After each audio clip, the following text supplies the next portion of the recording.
Greetings, bootlickers and pestilent pustule squeezers. My name is Lucius, and this is WarHQ. And in today's episode, we're going to continue on with our Warriors of Renown episodes. We're up to part 6. And this particular episode, we've got a little treat for you. We're going to talk about the Plague Marine Fighter. Now, what makes the Plague Marine Fighter so good? Why is it so hard to kill? Why does it have just the most insane close combat weapon combinations you could possibly imagine in this game? So if you're interested in these things, please stick around for that. But before you do, please remember to subscribe to our channel. It only takes you a second, but means a lot to us as we continue our journey on to getting to the first milestone of 1,000 subscribers. And we thank you for doing that as well. But for now, let's stay tuned. Let's start by having a look at the strengths of a Plague Marine fighter, and they have many, and all are very powerful for their intended role and what makes them a warrior of renown, in my eyes. The first is their base attacks is 2, as opposed to the normal Plague Marine, which has a 1, which obviously makes them a lot better at close combat. Now, the Death to the False Emperor ability that all Plague Marines have really comes into play with your Plague Marine fighter as well, because every 6 that they roll for hit against an Imperial model attracts another attack that they can possibly make, which doesn't accumulate after there, obviously. So that is another good use of their abilities, which other Plague Marines might not use as much. Transhuman physiology, always a good thing. Means you can ignore that first flesh wound, so it's not going to minus from their attack ability and things. But what makes them probably the best ability that these things have beyond their weapons is disgustingly resilient. So basically with this one, every wound you take you can ignore on a 5+. And that's after you actually manage to wound these things. Now, what you've got to keep in mind is the Plague Marine itself has a 5 toughness. So that means most of the time, like a lot of the weapons that fight you are going to need a 5/6 to wound you most of the time, which makes you very hard to wound, for one. You've got a saving throw of 3+, like all Marines, which makes it makes you very, very resilient again. And then, for some reason, all of these, if you manage to get through all of that, then you've got to then get through the disgustingly resilient as well. So these guys can save a lot of things, and they can survive a lot of situations that other troops from other races just can't do. Like, it's definitely one of their biggest strengths. It's just how hard they are to kill. Combine this with a few cool tactics and stuff they have as well, and they're pretty immortal on the battlefield as far as units go. Anyway, they're one of the best for survivability. Even with one wound, the only things you're kind of worried about there is things that do mortal wounds to you, but you still get a chance to try and disgustingly resilient those as well. So that's a big bonus as well. So now let's have a think about these weapon choices. So the Plague Marine fighter themselves has a numerous amount of weapons that they can choose, and most of them are really powerful. And I would say some of them are probably the most powerful close combat weapons in the game. That's how good they are. So you've got a choice between. You can only have. Just remember, you can only have 2 Plague Marine fighters in your army. Now you've got a choice between a bubonic axe, a Great Plague cleaver, a Flail of Corruption, a second Plague knife, or a Mace of Contagion and a bubonic axe. So let's have a little bit of an examine on these ones. The knife itself, no big deal really. I wouldn't really rate it. I don't know of anyone that really uses it, but that's fine. But let's have a look at the others. So the bubonic axe is sort of the starter level one, I guess. It's not the strongest, but it's definitely not the worst either. Gives you +1 to your strength, which makes it 5. So good wounding on Marine for 4 toughness equivalents. That's all you really need for most things. -2 AP and 1 damage. Now the bonus with this one is you can re-roll wound rolls of 1 with this weapon. It's a fairly cheap option as far as they go. It's not too bad. Now, big standout here is the Great Plague Cleaver. This one is probably the strongest close combat weapon in the game. It'd be getting there. Like it's very powerful. Let's put it that way. So let's have a look at this. So ×2 strength, which puts you on 8 on your strength. But if you're going to make one of these a zealot or something, it's going to make it 9, which is just crazy stuff. It's -3 AP, does D6 damage, and you can re-roll wound rolls of 1 for this weapon. The only downside to this weapon is that you subtract 1 from hitting, just like with a power fist or something. But that's totally legible for that to happen. It's still a 4+ to hit for most things. And that, you, when you look at that, like, it's pretty much instant death if this thing's fighting you for most things. It's not hard to, on a D6, I mean, unless you're rolling ones all the time, you're going to be doing pretty good in general. Now, you are only going to have 2 attacks with that, but 2 very, very powerful attacks that can fell pretty much anything in the game. The next thing we'll look at is the Flail of Corruption. It's another favourite of mine, but for a different reason. Now, the Flail of Corruption is plus 2 to your strength. It is minus 2 AP. It does 2 damage as a base, which is very, very strong. You can reroll wound rolls of 1 for this weapon. But the big thing here is make D3 hit rolls each time you attack with this weapon. So yeah, have a think about that one. That is very, very powerful. So, every time you attack, you're getting the D3 hit rolls each time you attack with a weapon. So, that's 2D3 basically. So, that's crazy, especially when you're doing 2 damage base, minus 2 AP, and plus 2 strength. Flail of Corruption it's almost an auto include into pretty much any force. Unless I would take this default unless you were going to, you knew you were going to fight some really big stuff. You know what I mean? Maybe, you're fighting Azirani or something, and there's going to be like a Wraith Guard or something in there, or a Wraith Blade, and you need that D6 damage. But I think the other one is probably going to be just as effective anyway. Another one we have here is the Mace of Contagion. So the Mace of Contagion, plus 2 to your strength, minus 1 to your AP, and 3 damage base. You'll notice a real theme with these Plague Marine weapons is they all do a lot of damage, like really off the charts damage. So this one allows you to re-roll wound rolls of 1 for the weapon as well. And when attacking with this weapon, you've got to subtract 1 from the hit roll again with this.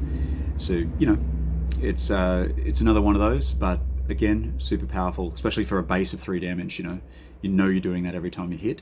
That makes it very strong. Basically from there, and you can get that combination of the Mace of Contagion with the Bubonic Axe. You can choose which one you want to use, blah, blah, blah.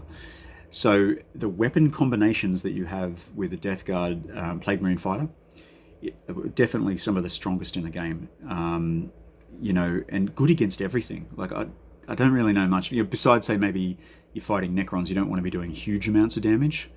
In that instance, I'd probably go more for the Plague of Corruption, which only does 2 damage, or you stick with the Bubonic Axe with these guys, so it's just doing the 1 damage all the time, just so you've got less chance of doing those, 6s on your death rolls. But considering how expensive Plague Marines are, you're going to be able to have a lot of different combinations in your roster that you can really, utilize, I guess is the best way to put it.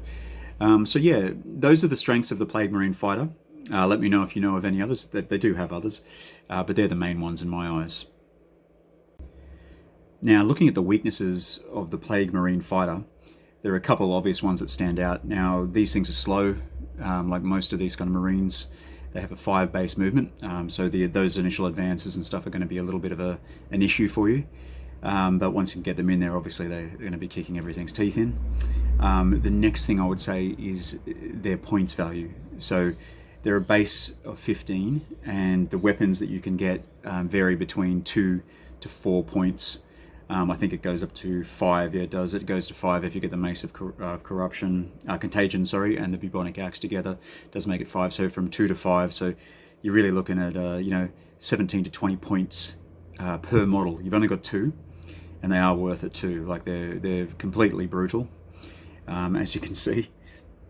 So yeah, points cost is a little bit limiting, but it's the Death Guard. All these elite teams are like that. And one thing the Death Guard do have though is the Poxwalkers. Anyone who's familiar with that, which are base 3 cost, which chaff sort of filler of your force. But one thing we've learned through using them is just never rely on the Poxwalkers to do anything other than hold objectives and soak up bullets. Basically, that's about all they're good for. But yep, that's how that works. And I'd say, normally you'd think, well, you've replaced your bolt gun and you've got a close combat weapon because you're a Plague Marine Fighter. But just keep in mind, and a lot of people do forget this too, is that they still have grenades, and they have the Blight Grenade and they have the Crack Grenade. So what this is good for is if you're going to be say on Overwatch, say something, and it really depends on what is charging you. So say it's some sort of small thing like gaunts and stuff like that. You can throw your blight grenade. You get your D6 attacks, strength 3, and you can re-roll wound rolls of 1 for it. But if it's anything large, you can use the crack grenade as well. So you can also use this if you can get like a normal movement, not an advance obviously, but a normal movement on an enemy, and you'd say you're just out of range to combat or something. You can throw that grenade at 6-inch range. So you've got 2 options there as well, and you shouldn't forget that because it can make them quite strong, and does give you something to overwatch with when you get charged as well. So just keep those in mind. But the lack of shooting things is obviously a weakness, but that it's fairly easy to overcome. Beyond that, they are pretty solid all around. As far as specializations go, there's 3 main ones that stand out that you would potentially give your Plague Marine fighter. Number 1, I think, just because of the base move and the fact that you want to get them in close as quickly as you can, is going to be the Veteran Specialism. So the Veteran Specialisms, you're going to be able to do the pre-turn 1 advanced movement, which is going to really get you into a better position to be able to charge on turn 1, hopefully, or at least put you in a better position for good cover and stuff before you get to charge on turn 2. Now, secondly, you've got the Combat Specialism. So that's just +1 attack all round, very handy, especially when they've only got a base of 2, and none of the weapons really give you any bonuses to attacking besides the knife, I think. And then your third option, and one of the better ones too, is the Zealot option. Now they're already fairly strong, but it will give you a +1 to your strength on charges and +1 attacks on charges. So the Zealot option is quite a good one for your Plague Marine fighter as well. Now let's examine some of the tactics that the Plague Marine fighter has available to them. And these are just my favourite 4, ones that I would probably recommend using. The first one is called Putrid Splatter, and this is cost 2 CP. Now, use this tactic when a model from your kill team loses a wound in the fight phase. Roll a d6 for each model within 1 inch of that model. On a 6, that model suffers 1 mortal wound after all attacks have been resolved. So your Plague Marine fighter gets in, they do some sort of decisive strike and kill you. You're surrounded by orcs or something. This is a good one just to get a little bit of payback if you need to. Splatter the hell out of them, hopefully kill a couple if you're lucky. Cloud of Flies is the second one, which is another 2 CP tactic. Now this one is probably the standout for me. It's definitely the best. Now with Cloud of Flies, what you can do is, this is where the Poxwalkers come in handy, because what you do is you screen your Plague Marine fighter. So you put the Poxwalkers out in front of the Plague Marine fighter, and what happens is with Cloud of Flies on your fighter, the enemy then have to shoot the closest target, which is usually going to be the Poxwalkers. So it just gives them that extra little bit of protection in that first turn while you're trying to get them in, until you can get a charge on someone. Next one is Grandfather's Blessing. Now this one is fairly standard with a lot of the Chaos armies. Now basically it's at the beginning of the battle, you roll a d6, it's a 2 CP one. If you roll the 1, you take d3 mortal wounds, just keep that in mind. So if you're a really bad dice roller like I am, probably not a good idea. But if you roll a 2+, what you do is you get +1 to your hit rolls, +1 to your wound rolls, which is very strong. So say you're rolling one of your Mace of Contagion or something that takes one of your is -1 to hit kind of weapon. What this can do is negate that, so or make your other weapons better too. So very important. Plus giving the extra ability to wound. It's an option. You can either take it or not, really. Grasping Tentacles. This is another good one that a lot of people forget about. It's only a 1 CP as well, which is really powerful. So use this tactic at the start of the movement phase. Choose a model other than a shaken model from your kill team that is within 1 inch of 1 or more enemy models, and choose one of those enemy models. Neither of the models chosen can make a fallback move in this phase. Very important for keeping people in combat. I think this is a really strong one. And those are the tactics that I would use for the Death Guard Plague Fighter. So there you have the Plague Marine Fighter. This is why I think it's a warrior of renown. That's why I put it in part 6 of my series here. I think it's expensive, but you can have 2 of them. You can cater the weapons to be a few different ways. They're all really good damaging weapons. Can pretty much kill anything with them. So having 2 of these, or even just 1 of these in your force, is a very powerful option. Combine that with those tactics that they've got, makes them a super awesome addition to your kill team. And I definitely run at least one of these, if not two, every time if I was doing the Death Guard. So thank you for staying tuned on this one.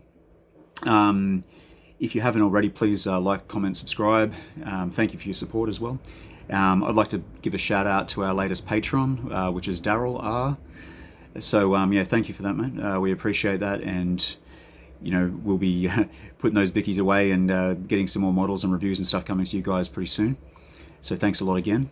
But for now, my name is Lucius. We are WarHQ, and I'm signing out.